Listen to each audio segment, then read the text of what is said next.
having the conversations in advance is hard, seems hard, but it's a lot less hard than doing it standing in a hospital room. A lot of families are hitting a point where they are realizing that mom and dad are no longer safe living alone. What happens when this point in time comes? Where do mom and dad go?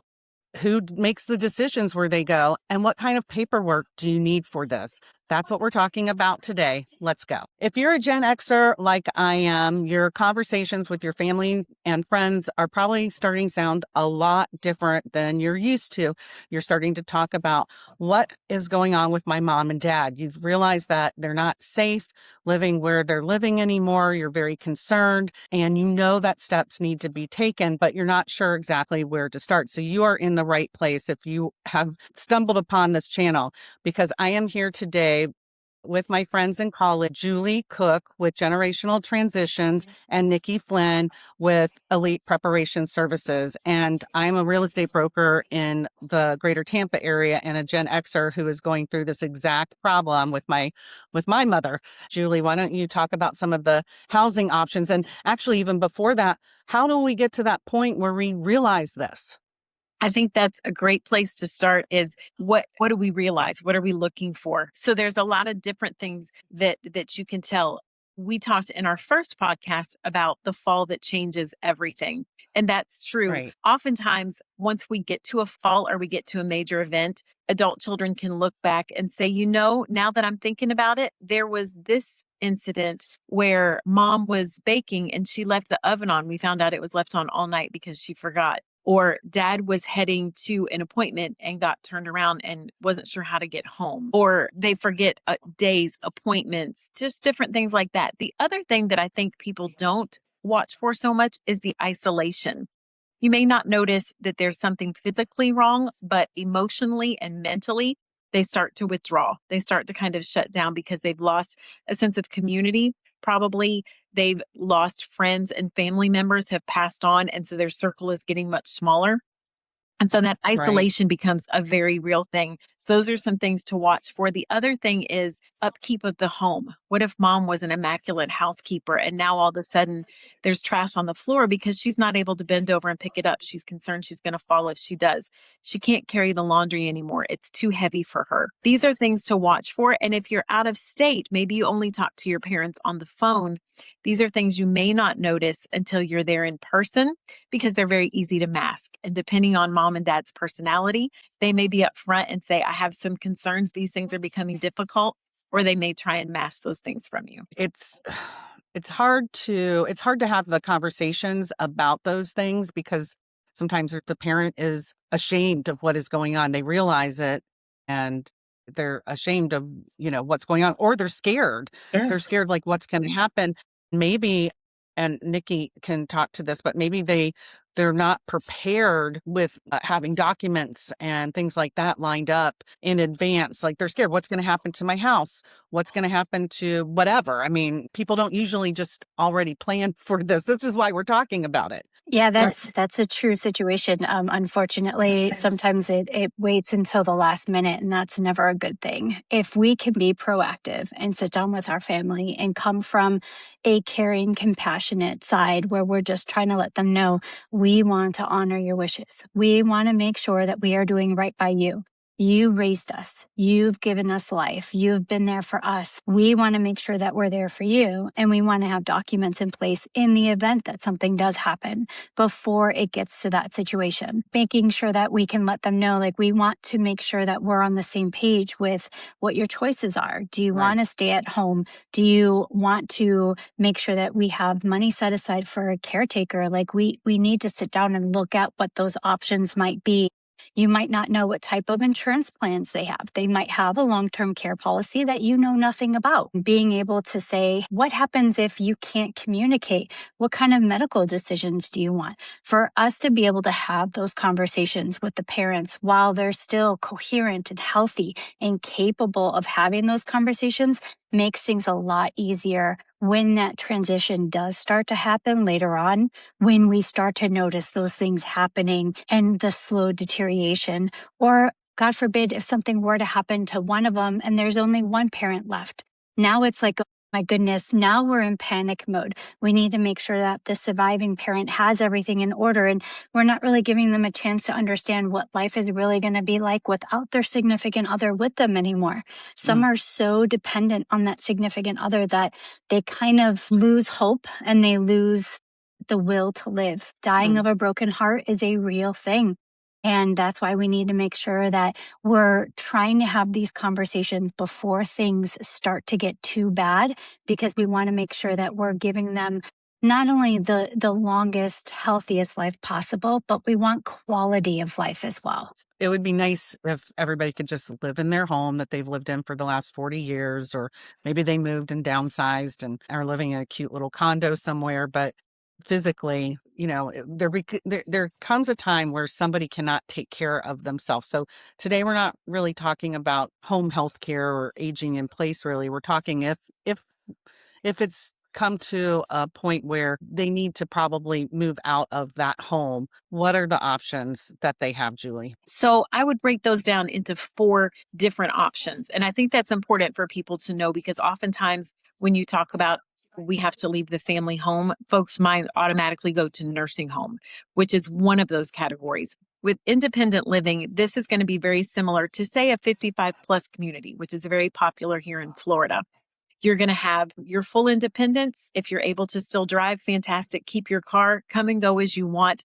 The nice thing about this is it provides the community that is so important. Also, oftentimes meals are included, whether Nikki mentioned if one spouse loses. I've seen widowers in particular who they lose their wife and they don't know how to cook, and how am I going to maintain bills and all of these things. So that's a very viable option. No maintenance situations, completely independent living. Next would be assisted living. The best way to describe that is independence with help when you need it. So you're still able to come and go as you want. You are asked to sign in and out so that they know that you're safe. And then should you need assistance with maybe what we would call ADLs, or activities for daily living. So these are things you do every day. Maybe you need assistance in the shower, perhaps in the actual act of bathing, or maybe it's you're concerned about balance. Those are things that you can be helped with. Lots of different things can fall under that. Managing medication to make sure you take the right amount at the right time. That's assisted living. Third category, I would say, is memory care. And these are for folks with a dementia or Alzheimer's diagnosis. Oftentimes, these areas are secure because you have folks who are exit seeking and they're in danger of hurting themselves if they get out, because they wander and they just get lost. So very structured environment, because they do well in that. And then the fourth option would be nursing home for someone who needs skilled care 24/7. So 4 different categories. It's important to know that. So if you notice some different things happening with mom and dad, it doesn't mean nursing home right away. There's a lot of options and a lot of communities that offer all of these options on the same campus. So mom and dad can move into a senior living community and not necessarily have to relocate as they need more care. Well, so that's kind of what happened with my in-laws. And I talk a lot in other videos on this channel about my own experience with my mom. But my in-laws, they went from a home literally that they lived in for, gosh, I want to say it was 35 years, I'm pretty sure. And it had some stairs in it. And my mother-in-law was having trouble. She would fall once in a while. They very quickly decided within about 4 weeks' time, we're going to leave and we're going to go and live in this independent living facility that also has assisted living, because it was like moving into a condo for them. They, he was still driving, and so they could bring the car. There was a kitchen there, and so she could still cook. And if she fell, they still had to call 911. Nobody would come from the facility to do anything, but there was help with the cleaning. Somebody would come in to clean and that kind of thing. So it was condo living, and they weren't isolated because they were just living on a couple of acres in a house. They didn't need to do that anymore. But independent living was good. And then they did transition into assisted living not too long after. But people should know that they started, once they got used to it, they enjoyed it very much. Yeah. And one thing to consider with that too, because you're talking about your in-laws, is that they don't have to be on the same level of care. So say mom is still independent, but dad has some things he needs assistance with. That's no problem. many communities, I would say most communities, can work inside of that where mom and dad can stay together and they just recognize who needs the care needs. That's why it's important Mm. when someone moves into a senior living community, they offer a free assessment to make sure that they can help with your care needs. And then that way they know the individual is getting the personal care needs that they need, what's appropriate for them. But these things happen really quickly where there is a fall and someone goes to the hospital, and then the adult children, the Gen Xers like myself, are forced to make decisions really quickly. And there's been no real conversation. Maybe there's been some conversation, but nothing's been put into writing. And everybody is in a mad scramble to get some paperwork in order so that the adult child can actually help make some decisions. That's what had to happen in my case when my mom fell, or didn't really fall, but she couldn't get back up and she ended up going to the hospital and never ever went back home. That's so scary. I can't even imagine that happening to me, but it happened to her. And then I had to real quick like get somebody to draw up documents and get a notary, come to where we were in the hospital so that I could, God forbid, make decisions for the house and for all of her banking and all of that. And I had to get all that legal in writing. And that's, I mean, I say things like, nobody comes prepared with a notebook telling you how to do this. But actually, Nikki, you help people with that. Yes. So, that's the scary part. And a lot of times people don't understand because they're in that panic mode. They just want to do things and they think, oh, I can go to the bank. I'm on the account as a beneficiary. Well, that doesn't mean anything. And this is where there's a confusion along with like an aggravation with people because they don't understand that they're not only protecting themselves against a liability, they're protecting the client. So they don't know if this person is actually allowed into their accounts and actually allowed to make decisions for them. So having the proper documentation is what allows your named agents, if you're choosing your children, maybe you choose one of the children because they're the ones that are more respectable, more responsible financially. They can handle things for you. If you choose that specific child over another one, then you want to make sure that the documents are going to reflect that because we want to make sure that in the long run, your wishes are being honored. But having a proper estate plan is like having a life playbook. It's going to go through play by play exactly what your wishes are in the event that a certain circumstance comes up and allows them the ability to have all the proper legal documents in place. So there's never going to be a pause to have to get somebody to come in, or God forbid, if they have to go through a guardianship program with the courts, they're looking at a 6 to 9 month process, which means they get awarded to the state in the meantime because the children cannot make a decision or they can't agree on a decision. And that's also what causes problems and conflict. So just to eliminate all of that altogether, to make sure your wishes are honored, the children are not fighting, and they can act on your behalf, it's proactive to have these documents in place ahead of time. So when that time comes, you can arrange their care. You can arrange the facilities that Julie is talking about. You can go to the bank and make payments for them on their behalf. You can pay their bills. You can call Social Security and file for disability if you need to. But that power of attorney is a very powerful document that has to state those provisions. Otherwise, the institutions are like, I'm sorry, I can't help you. You don't have the authority. Right.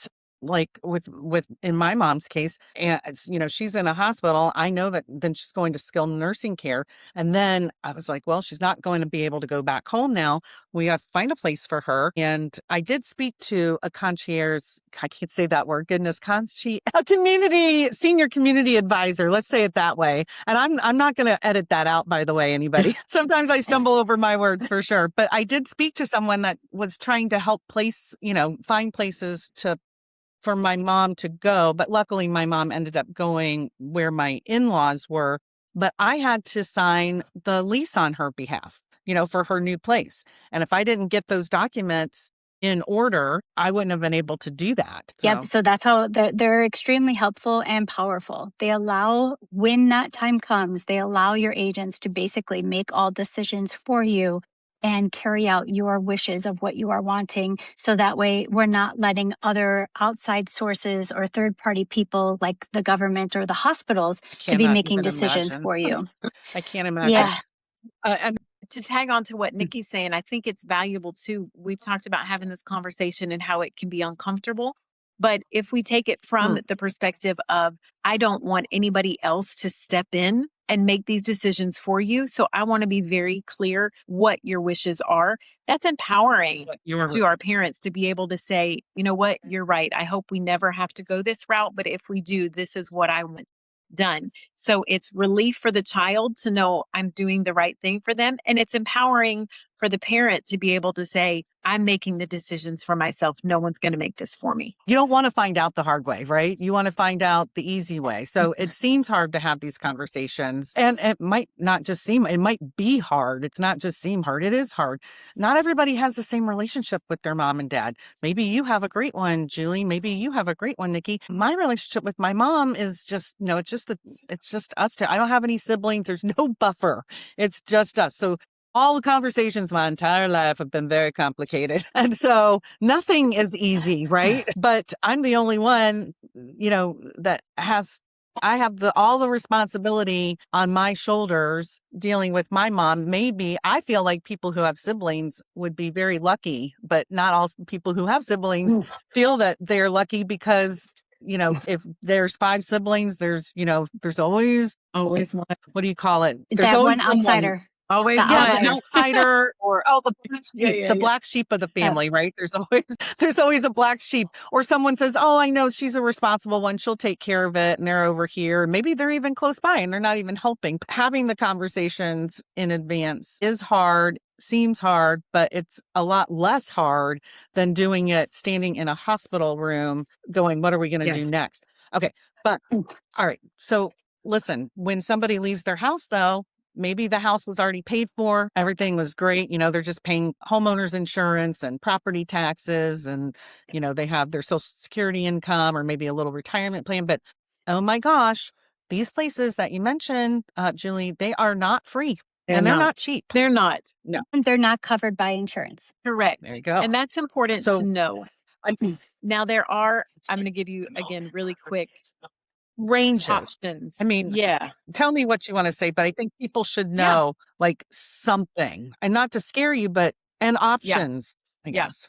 So options, the top end of the options, as you can imagine, is the moon. I would say in this area, and it varies if you're watching this outside of the greater Tampa area, this varies a lot.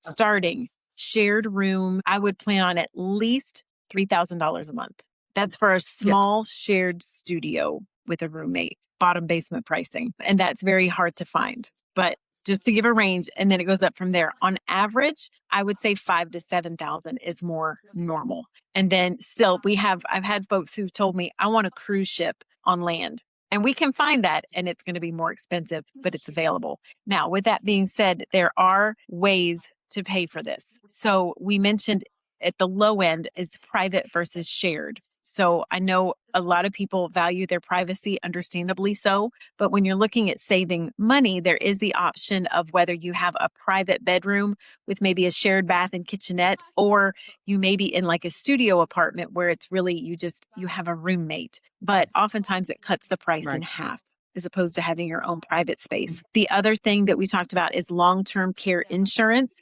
There's also in the state of Florida, long-term care Medicaid, which will pay for a portion of those assisted living expenses, a portion of the care. So based on if your community is levels of care or all-inclusive, that will vary depending on how you can get your maximum benefit from that. The other thing is if you're a veteran and you served during wartime, the VA offers aid and attendance benefits, which help cover assisted living expenses. So that's another option. So there are different things to consider. And I have a lot of folks who are on, say, Social Security, and their family, especially if there's siblings, will just chip in and say, you know what, we want our loved one at this community. We know that budget-wise, it's going to be a stretch, but we're going to chip in because we feel like this is important.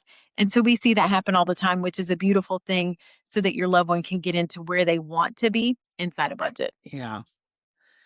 The long-term care policy, I'm thankful that my mom had that in place, but it doesn't cover the one that she has. It doesn't cover her care now. And so we will be talking about ways to offset that, which is kind of, I help people decide what to do with the family home, if there is one, and how they can use that to help pay for the living expenses, but that long-term care policy offsets my mom's expenses right now, which is great. And we do rent out the home that she lived in, which is not ideal, but for me, it made the most sense to have to not tap into her very limited save for as long as we can, because I cannot care for her personally. And a lot of people take that role on and they feel guilty if they cannot do it because mom and dad, gave them life. And now they're like, okay, now go over here because I can't take care of you, or come live with me because you raised me. Give some serious thought to that, because that can be it's stressful no matter what, but it's a lot more than you think. And that people can take on, because you have your own life to live and your own household to manage. Maybe you still have kids that you're raising. I think it's called like the sandwich generation. That's also the Gen Xers in many cases. It doesn't have to be a Gen Xer, where they're taking care of their senior parents and they're raising a family and they're right in the middle. It's crazy. Oh, it's okay. I decided to not only take on one but two. So I took on my stepdad and my stepmom, and so they are currently living under the same roof as my husband and I. So it's taxing, it's overwhelming, it's stressful, and my husband and I have had the conversations of, we did not know it was going to be to this extent. It's just, you really have to understand that it's no longer you anymore. It's just like taking on more children in a household. You don't have your privacy anymore. You constantly feel like you have to explain yourself, where you're going, what you're doing. It's a lot. You don't want to have friends over because it's kind of weird, and your parents want to know who they are and what's going on. And it's almost as if you're like reverting back to being a teenager. Right. That's a good analogy. But yet you're a parent. You're right. Yeah. But yet you're a caretaker parent. So like you're being their parent kind of, because you're taking Right. care of them. But yet you revert back to that because of a respect thing where, Right. yeah. Yeah. And, I tried to have a conversation of like being in a senior community, like how, like being around people who are your age, like that would be a good thing. And, my mom is kind of like, yes, I know you need your own privacy, but, she's a whole different situation because of her treatments that she's going through right now. But my dad is like, no, I don't want to. Well, I'm just going to live here with you. It's like, no, sorry. You need to understand, like, but there's that suffocating feeling of having, like, when we were younger, we all dated that boyfriend that just would not leave us alone. And I was like, okay, I'm changing my phone number, like blocking. That's kind of how I feel sometimes with taking care of them. It's a lot. It's very draining and exhausting. And sometimes I just wish like I could take a really long vacation and turn my phone off, but I can't But you because can't. yeah, What people need to know is that we are here. We have lived real experiences, which is, I mean, we're sharing some of the stuff that we are actually going through. I have, and Nikki is, and we're like professionals within our own little worlds. You're a professional in what you do, and yet you've got people living in your house right now, and you're like, boy, I'd like it to be different. And maybe you had those conversations in advance. Maybe you didn't. Maybe it all kind of, maybe it kind of sometimes it's something that starts off small and then gets into a big thing that we didn't realize was going to become a big thing. I think yep. sometimes that happens. Oh yeah. We With me, think it's it's short plant right in term. the face, like, Yeah. "Oh, it's here and now you got to Yeah. deal with it, Yeah. And, sometimes we kind of try to just go through the situation and try to plan and roll through it as much as we can. But there are things that are sometimes out of our control. And, we're trying to do right. We're trying to, make the right decisions. And yes, it is hard, but we come from a place in our heart where we want to do right by them because they've taken care of us. But we also need to understand that at what cost. We can't let our own things suffer on the side, our own well-being, our own physical health, because we're so busy taking care of everybody else. This is the whole point of making these videos, is that the Gen Xers, the adult children, are dealing with this stuff, and we're kind of, all starting to deal with it at the same time. And that's why our conversations are changing. But for a while, you're just doing it privately because maybe you're the kind of family that is, well, you're not talking, about this stuff. It's private. Sometimes, medical issues with your family. I didn't want everybody to know, I didn't know who to tell, first of all, but I didn't want to be out there talking about, oh my gosh, my mom, blah, blah, blah. She's in the hospital. I don't know.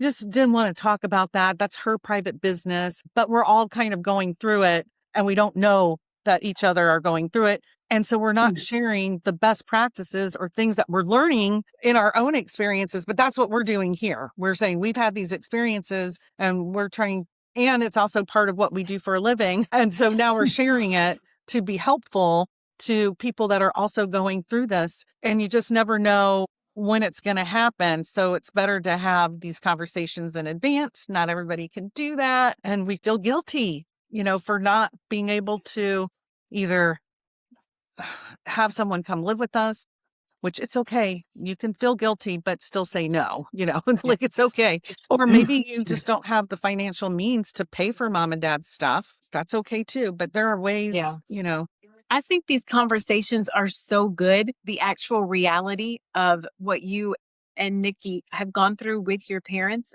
to me, that is very relatable to a Gen Xer. The guilt of, I probably should bring my parents to live with me, but I really don't want to. The panic of what do I do?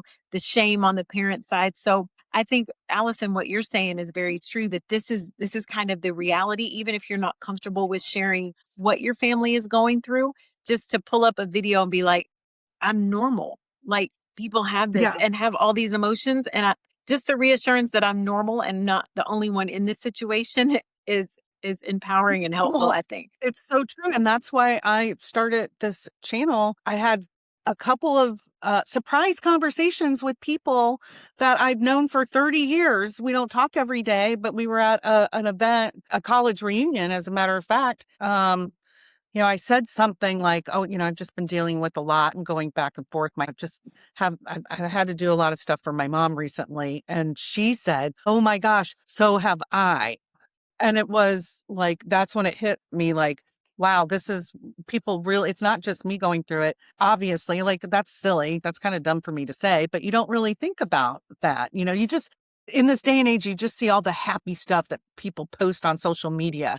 I'm happy. I'm having fun. I'm on a cruise, congratulations, celebrations. When in reality, we're like a duck and our feet are going like this underwater, trying to, keep afloat with all the stuff that is now hitting us. And, we're in charge of having to take care of, because for some reason, our parents think that we're super smart and can figure this out. So whether they've done planning or not done planning, but they're like, oh, yeah, I raised a smart kid. They'll take care of this. I'm with you and you're the caretaker. Be prepared for that. Then I don't know. I don't even know why I went off on that tangent, but those are things that I am experiencing, and I am sure that other people are. And that was the whole reason I kind of just created this channel, was to not to vent, but to share how I was handling, cleaning out the house, having to find a place for her. How are we going to pay for it? Those kinds of things. They're important. And it can all start with, like, that video we did initially, the fall, which I'll make sure that it's linked at the top so that you guys can easily find it. We've said it multiple times, but that decision ahead of time is so important from my perspective, because I help people find communities. I think working with a professional is a huge advantage, because you're going to work with somebody who is independent. I work with communities all throughout the Tampa area. I'm a neutral party, so I can go with you on tours and say, okay, based on what we've discussed, here are pros and cons to consider, which I think is really helpful when you're trying to walk a loved one through a situation that you're probably, outside of Nikki's playbook, you're not prepared for this. You don't have, anything ahead of time to let you know. So I think working with a professional is incredibly valuable. The other thing is that we talked about earlier, empowering your loved one. Let them be in on the decision. If you decide a senior living community is the best option for you, let them come along on the tour if they're physically able. Let them talk to, even if, your parents say something that make you cringe, that's okay. They work with seniors every day. It's no problem. Let them feel empowered to be a part of that decision. And then you're just there to guide them along. It takes the stress off of you, and it gives them the power to say and do what they want to do. I think that's really important, because my mom didn't have the luxury of doing that. And I made the decision for her. And, it was at the same community that my in-laws are in. So I knew what kind of care and level, of cleanliness and whatever to expect there. So it was nice. I thought it was nice, but guess who didn't think it was so great? My mom. I dealt with a year of complaints, and now like the second year it's, well, my laundry wasn't done on a Saturday, but like these are real things that are happening. It would have been great for her to come, but Yeah.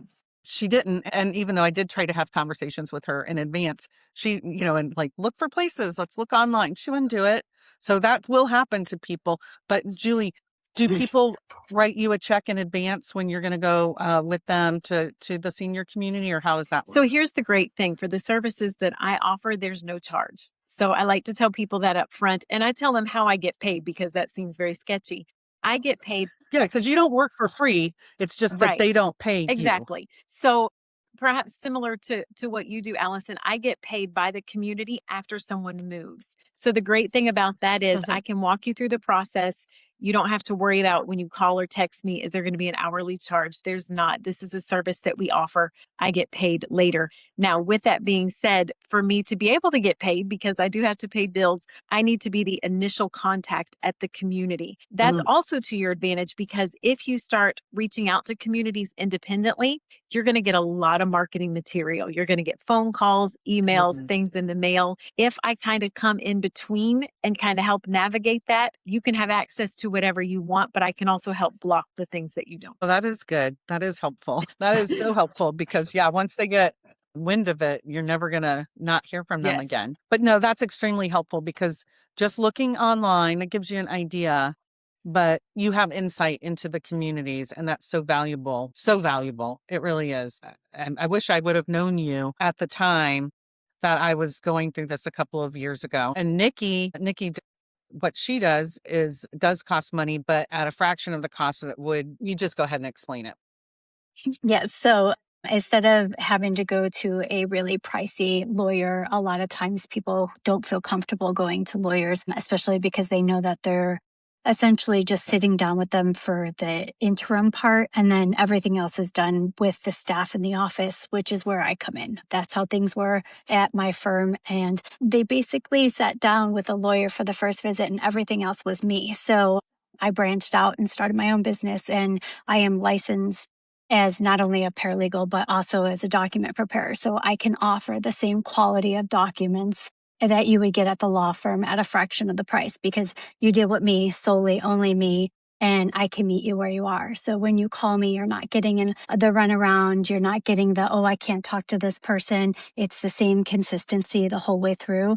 And I'm there usually to help guide the family through all of the processes. So it's not just, while they're alive, there are things that need to be done upon a passing as well. And I help guide the families through that also, because that's a very heavy part to deal with. And a lot of times they don't understand. And I've got stuff to talk about on that too. And we'll save that for another day and another We'll save talk. that for another day, but she can put together, you can do things, I bet you can do certain documents, or you can do like the whole notebook with all the physician information, the medicine information, the power of attorney. Yeah. So that's a lot of times people look at the thoroughness of my estate plans and they're like, oh my goodness, like it's kind of daunting in the beginning because I'm asking them so many questions. And it's because we have to get this right, because if there's an emergency, your kids don't know exactly what prescriptions you take or what doctors you see and for what. So we detail all of that information. We write down your prescriptions that you take. We write down your doctors that you see. We write down your medical decisions.